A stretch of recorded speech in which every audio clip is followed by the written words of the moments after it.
Sebagian dari berpikir kritis itu adalah mengkritik, tapi tidak sama persis antara kritis dengan kritik. Apa bedanya pemikir kritis dan pemikir bukan kritis? Kalau pemikir kritis itu dia mampu mencari informasi yang relevan, kemudian memisahkannya dengan informasi yang tidak relevan. Yang kedua, dia mampu menggunakan informasi yang relevan tadi untuk menyelesaikan masalah, sehingga wawasan informasi yang relevan tadi tidak sekedar dihafalkan, diingat, tapi juga dijadikan jalan untuk problem solving. Kalau yang tidak kritis berarti sebaliknya.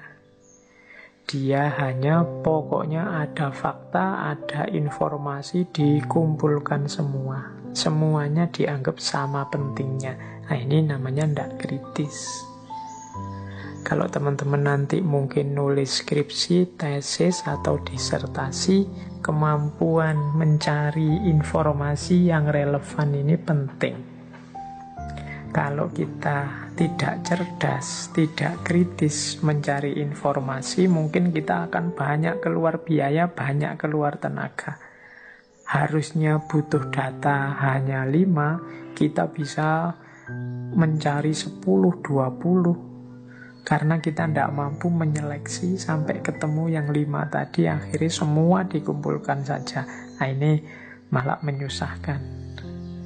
Akhirnya kita keberatan dan nulisnya akhirnya lama karena kita tidak pintar mencari dan memisah mana informasi yang relevan dan tidak relevan. Ini menunjukkan kita kurang kritis. Cirinya yang bukan kritis yang kedua adalah tidak melihat, menangkap, atau mampu mengolah masalah inti.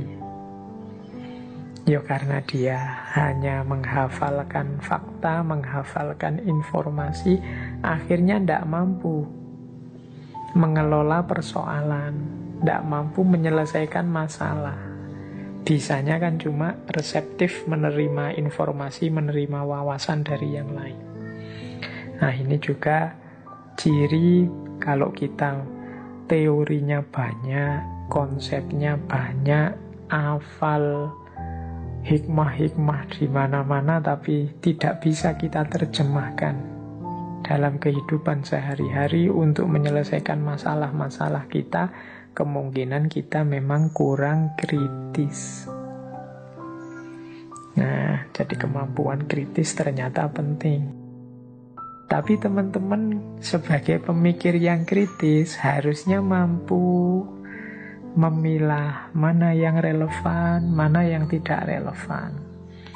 Oh, gagasan tokoh ini luar biasa sih, tapi untuk kehidupanku hari ini tidak terlalu relevan. Ada sisi-sisi yang tidak cocok diterapkan. Nah, ini kemampuan kritis.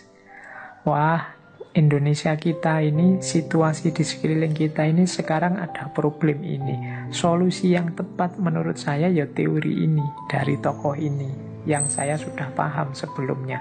Mari kita wujudkan teori ini. Nah, itu namanya kemampuan kritis. Jadi mampu memilah-milah. Saya tidak akan bilang bahwa 290-an sekian ngaji filsafat itu semuanya penting dan relevan. Pasti ada sangat banyak wawasan yang tidak relevan untuk hidup kita. Dicatat ya, tidak relevan loh. Tidak relevan itu bukan berarti keliru, tapi ruang dan waktunya tidak cocok, momennya tidak pas. Mungkin nanti kalau momennya pas, ya dia dipakai lagi, dia sesuai lagi, bisa diambil lagi. Makanya istilahnya relevan. Jadi bukan informasi yang salah, tapi informasi yang tidak relevan. Tidak relevan itu untuk menyelesaikan masalah kita hari ini, untuk problem kita hari ini, dia tidak bisa digunakan. Itu namanya tidak relevan. Tapi kalau bisa digunakan, namanya relevan. Yang tidak digunakan bukan berarti salah.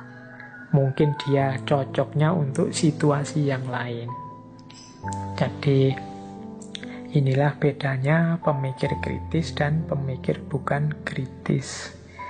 Teman-teman boleh mengidolakan siapapun, teman-teman boleh mengikuti tokoh yang disukai siapapun, tapi semoga tetap kritis. Kritis itu tadi kemampuan memilih data yang relevan. Kok ada dari tokoh yang saya kagumi, Pak, ini beberapa gagasannya tidak relevan dalam hidup saya.